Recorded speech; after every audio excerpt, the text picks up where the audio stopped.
If I'm not writing about sapphic characters or like murderous, violent women, am I even writing? Because I don't think I am.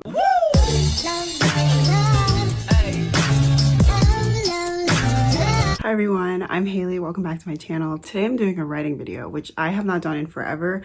And honestly, that makes me very sad because writing videos are like my favorite videos to film. I'm a bit more, well, I was gonna say more private about my writing, but I be posting snippets all over my social media. So if you want to see it, follow me on Twitter and Instagram, because that's where I be posting the most. I kind of want to keep my stuff a bit more private. Like, I'm still gonna tell you things, obviously, like I'll tell you tropes and like the general idea, but I'm not gonna give you like all the little details. Like I was doing all that last time. I don't know why. I went on Instagram and I asked y'all to ask me some questions, and so I'm gonna be answering those questions. This is just gonna be a relaxing, chill video, so let's get into it. But before we get into the video, I want to say thank you to Rose Forever New York for sending me these beautiful flowers. These are the red roses in the white dome box, I believe. They're made of 100% fresh, real flowers. They're long-lasting smelling flowers, so they stay smelling real good for a very long time, and they make the perfect gift because you know how sometimes you be getting flowers, you gotta rush around trying to find a vase for them, and then you gotta water them, and you gotta worry about doing it every day. You don't gotta worry about that with these. You should get these for someone you know who loves flowers or who loves cute decor. They have a bunch of different types of arrangements, different colored flowers, different colored and shaped boxes and setups. You can click the link in my bio and use my code Hayley20 to get $20 off your first order with Rose Forever New York. These are delivered worldwide. The roses are arranged with natural oils that are allergy free, which is really important to me because my allergies recently, I'm surprised I'm not dead. Like, they're really bad. It's actually not funny. I'm suffering. They use only natural oils for preservation sense and to make these roses look perfect and smell perfect. It's such a cute, simple gift, but I feel like it really goes a long way. Yeah, click the link in my description. Use my code Hayley20 to get $20 off your first order with Rose Forever New York. And yeah, thank you so much to Rose Forever New York for sending me these flowers. And let's get into the video. Okay, apologies in advance if you can hear the rain. There's nothing I can do about that, so just enjoy it, I guess. Okay, this first question is from my friend Cassidy. She said, show us a snippet from a smut scene. So we're starting out strong. Love that for us. I'm not gonna read it because I live in a house with other people and I don't want them to hear that. I'm in denial over the fact that one day I will be published and my family might see these things that I write, but they don't need to hear it from me now. So I'm just gonna put it on the screen. Y'all can pause and read it if you are interested. There we go. I don't know what I picked, but I hope you liked it, and I hope that I did not have a mental breakdown while picking that. Someone asked, are you a plotter or a pantser? Definitely a plotter. My outlines are very long. I think my last outline was like 20,000 words and it was a lot of pages. Basically a zero draft. I literally put everything in my outline, which I think is why I'm a pretty fast drafter, because I just look at my outline and it's like step-by-step instructions on what I need to do. So it's really helpful. I don't know, sometimes I think about switching things up a little bit. I don't know if I'm gonna do that though, because that's a little scary. I look at my outline as a guide. I tell myself I don't need to follow it word by word. If something doesn't feel right, I won't do it and I'll just do something else, and that's fine. That's the beauty of being your own boss as a writer. Didn't mean to wink, I'm sorry. Winks make me uncomfortable. I don't know why I did that, just ignore it. Do you ever want to publish? What type of book or writing would it be? Not to be that bitch, but I do get this question quite frequently. When can we read your books, or do you plan on getting published? When do you want to get published? When are you gonna release your books? Like, I plan on traditionally publishing, which that timeline, in terms of me getting my books and my works out to you, if I publish traditionally, the timeline is not up to me, because publishing takes a while usually, from when, not even from when you get an agent, but even just like from when your book sells. That can be like a year or two to when it actually is like out on the shelves or available for people to read. And I have not even started querying yet. Like, I don't even have an agent yet. I would love for y'all to be able to read my work. I also do really, really want to be published. That's like my dream, is to be published and to be a full-time writer. My goal is to query next year and hopefully get a literary agent next year. Right now, my answer to those questions is I would love to publish my work one day. It's actually like one of my biggest dreams ever. I don't know when that's gonna happen though. Hopefully soon. How do you organize your writing? Well, it depends where we're looking. In my notes app, which I use a lot, like it's an embarrassing amount of time I spend on there. In my notes app, I have different folders dedicated to different projects. I just organize it by project, really. Pinterest, I actually just found out, I think like last year, that you could do sections, which is really helpful because you can make a whole board for your entire project, but then you can divide it into sections, so that whether that's characters, vibe, atmosphere. Mostly characters is what I use sections for, so that's really helpful. I just recently got Notion and have been trying to learn how to use that. It's very confusing though, so if y'all have any tips, leave them in the comments down below. I will very much so appreciate you. I did get questions about process, like my process for drafting, outlining. I actually talked about this in my first NaNoWriMo video for last year. I will link it in the description for y'all. Someone asked what type of writing I would publish. I would publish my books. I have written 4 books now. I believe I've drafted 4 books. Let me count. Dragon Book, that's a high fantasy novel. I also have Heist Book, which is another high fantasy. They're both like Dragon Book and Heist Book are like new adult / adult. And then I have Fairy Book, which is also new adult / adult, high fantasy. And then the 4th book that I drafted was a NaNoWriMo project from this year, and that was my adult romance novel. Contemporary romance, very different from high fantasy, and I just had a fun time. I won NaNoWriMo in like 18 days, and I was like, yes, I have broken my writer and creative block. So I was really happy about that. Those are the types of books that I would publish. I would publish full-length novels. They would probably mostly be fantasy, but obviously I don't want to limit myself because I love all genres. But fantasy is definitely my favorite to write. What's your favorite part of writing emotional scenes? My favorite part is when I truly can make myself feel what I'm trying to portray with my writing, because then I know that I've done a good enough job to the point where if someone else read it, they probably would also feel emotional. I think that like writing emotionally charged scenes are my favorite scenes to write, just because they're so intense, and usually they have a really big climax or like big moment in a book. Those are always my favorite scenes to write. Like they're just so exciting. Even if it's literally someone dying, it's exciting. What does that say about me? Don't answer that. I love drama. Is your book sapphic, and when will I be able to read it? Yes, my book is sapphic. All of them are sapphic. I always say this, but I'm like, if I'm not writing about sapphic characters or like murderous, violent women, am I even writing? Because I don't think I am. How do you get inspired or creative flow when you are deprived of even existence? You know what? I relate to this question a lot because there are a lot of times when I feel like I'm not even existing. Like this semester, it really threatened to beat me down into hell. I am not kidding. I get inspired by everything, which is why it's like hard for me to answer the question that I also get a lot, which is how do you get ideas for your stories? Books, movies, TV shows, my friends, like literally everything. Some of the biggest sources of inspiration are like visual things. So a lot of times pictures and artwork. Pinterest is a great place to get inspiration. A lot of my ideas are like a mixture of a bunch of things. A character type or a character arc from a TV show combined with certain tropes and like a unique interpretation of them that I've seen in a book. My inspiration comes from everywhere. You should be reading like everything. If you're writing young adult fantasy, of course read young adult fantasy, but you should also be reading other things because you want to be a well-rounded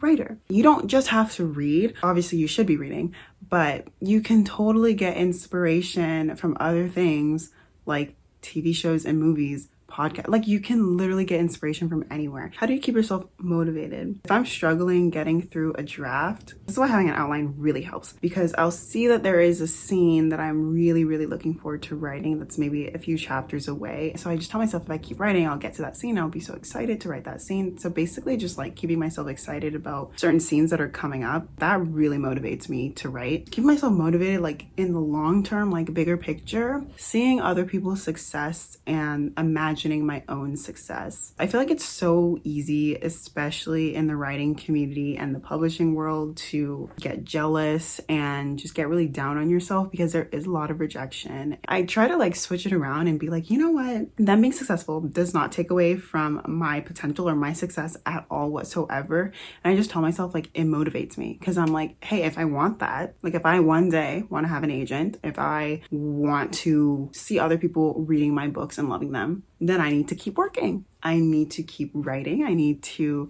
keep bettering my craft. And I just need to push myself. People ask all the time, like, how do you write so fast, or how do you write so much? And I'm like, there's no secret. I just write. I struggle a lot with imposter syndrome, so I almost never celebrate anything good that happens to me. And I don't think I would ever believe that I'm a good writer. Even if I was like a #1 New York Times bestseller, I think I'd still be like, that must be a mistake.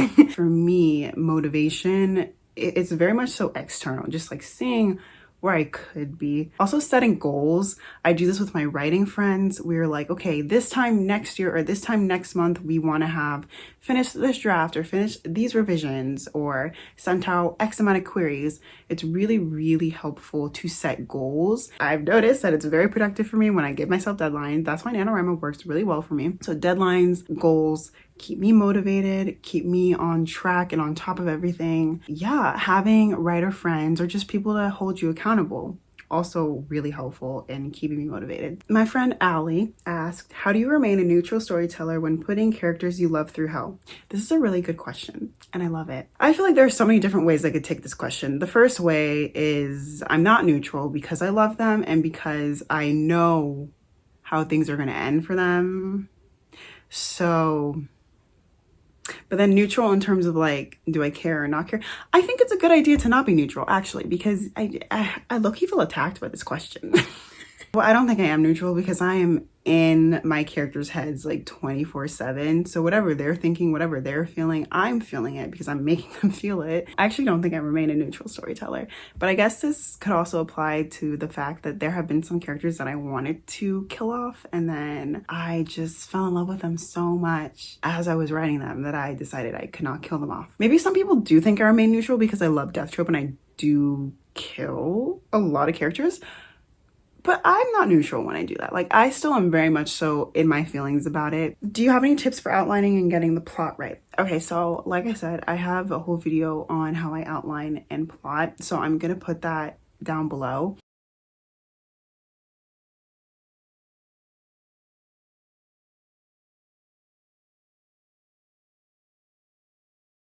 What's helped my outlining process the most is doing story beats as they relate to the character's growth and their evolution. And I also got this question, do I prefer plot or character? They really much are like married for me. Like they go together. I feel like all my books are pretty plot heavy, but then I also like adore my characters and want them to feel real to everyone who reads my books. I don't know, I feel like you just can't do one with the other. I know some people say like, oh, you know, I can excuse a book with no plot, but if I don't like the characters, it's bad. And I am the same way. But the thing is, when I am plotting my books and outlining them, I think that the characters should be the one driving the plot. Their motivations and every decision and action that they make is what drives the plot. That's why I make my plot beats relate to my character and whatever they're going through emotionally. Is this making sense? I don't know if it's making sense, but basically the plot and the character, for me at least, are married. Like they're like this. I really love looking at Abby Emmons' plotting or outlining videos. She has really, really helpful tips.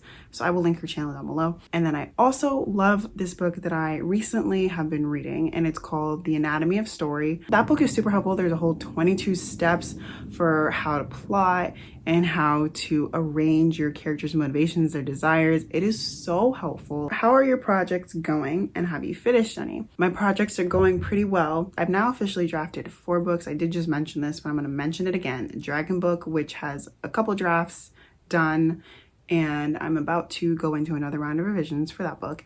And then Heist Book, which is just 1 draft, Fairy Book, which is just 1 draft, and then Romance Book, which is just 1 draft. I'm about to start a new project for this Harlem Renaissance book. Any tips on writing combat scenes? I mean, I don't know, because I feel like I do write a lot of combat scenes, but I don't know if they're good. No, I don't know if I can give you advice. I'll give you some advice that I've heard from other people. One is that combat is very fast paced. So you don't want to slow your scene down with big chunks of description and lots of heavy prose. You probably want like faster, shorter sentences. And I did hear from somewhere that your scenes should be able to be read aloud in the same time that it would play out on the screen as a movie, if that makes sense. So if you're writing a scene of someone doing a sword fight, the scene should not take longer to be read than it would take to be watched. If that, does that make sense? I don't know. My phrasing, sometimes it's weird. But basically, I think the number one tip for combat is conciseness and speed. How do you know where things start? I have things in my head I can't seem to type out yet. So like, how do you know where to start a book, or how do you know how to start a book? Because there are two different questions here. The first thing is, I feel like this is actually something I have a problem with myself. It all comes back to pacing. Pacing is such a bitch. If you have a way to master pacing, please let me know. But yeah, how do you know where things start? I've seen this question asked a lot, and I see a lot of different answers. The main thing I think about when I'm starting my book is the inciting incident and how soon that's gonna happen. Because the inciting incident is what flips your character's entire world upside down and really gets the plot moving, because that's when they make like a big decision that just changes everything and starts their journey. So the things I like to think about before starting are the inciting incident, and then what I need to put before the inciting incident, and that'll usually tell me where I need to start the story. So before the inciting incident, it's usually helpful to have some description of the world so that your reader knows your character's current situation, because the inciting incident, it should basically flip everything around for the character. Start your story so that there's enough time between the beginning of the story and the inciting incident so that the inciting incident makes sense and actually has an impact. You should be able to describe your character's motivations, their wishes, their desires, their background. Think about the Hunger Games. I'm pretty sure the reaping happens in like the first 20 pages of the book, and the Hunger Games is a masterpiece because only 20 pages in, you feel Katniss's agony and you understand how insane and how stressful the situation is for her, because Suzanne Collins did such a good job of laying out Katniss's desires in the first 20 pages, of showing how much she cares about her sister and her family and her need to protect her sister. And that's why the reaping, when Prim's name gets called, that's why it's such a big deal, because you already understand just 20 pages in how much Prim means to Katniss, and you understand already the background of this world, why the reaping happens and why it is so stressful. Like, if you can pack in all that information before your inciting incident, that's where you need to start. The thing that helps me, again, this is what helps me, is when I think about the inciting incident, the moment that changes everything for my protagonist, and I think about what I need to include before then in order to make that inciting incident actually matter, and the decision that the character makes because of that inciting incident matter. Do I have a ritual before I start writing, like candles or music or dancing or something? I don't. I wish I did. Do any of you have rituals? Let me know. Comment down below. I'm really curious. Would you write on Wattpad? I have a few stories posted on there. None of them are finished. Well, one of them. It's a short story. It was back in my animal phase when I was writing about animals, but we don't have to unpack that. Used to write on Wattpad, and I don't anymore, and I would not again. Why? Because I'm afraid of my work getting stolen, and also just because I am not brave enough to share my work as it's being written. Also, I like to keep my stuff to myself and to my close circle of writing friends. So Wattpad it's a lot. How do you find inspiration for character names? I love this question because I struggle with character names a lot. Character names are something for me that like literally make or break my story. If I don't have a character name that I am vibing with, I can't write. Like, I'll try and I keep coming back to that character and I'm like, this isn't right. This isn't right. We need to fix this right now. Inspiration for me, it really depends on what I'm writing. For my contemporary romance book, I just thought about all the names that I love, like the contemporary names that I love. And I was like, okay, great. Love this name. Let's use it. They're more complicated for my fantasy books because I want the names to be fantasy like and to not be like normal contemporary names. I spend so much time on baby name websites, so much time. And usually what I do is I'll look up like unique names, and if I don't find a name that's like unique enough, I'll find like a list of names that I like, and then I'll kind of like tweak them or like change them a little bit so that they're a bit different and less contemporary and more fantasy, if that makes sense. So I think like my main character in Dragon Book, her name is Tanisa. Her name is a combination of two names, I believe. It's mostly the baby name websites though. When you get into a writing slump or writing your draft, what do you do to fix it? I don't think I've experienced a writing slump while drafting since like the first draft of Dragon Book. Reason being because I think all of my drafts have been NaNoWriMo projects, and there is actually no time for a writing slump. If I sit back and don't write, I will fall behind and I will not beat NaNoWriMo. Win NaNoWriMo, sorry, it's not beat, it's win.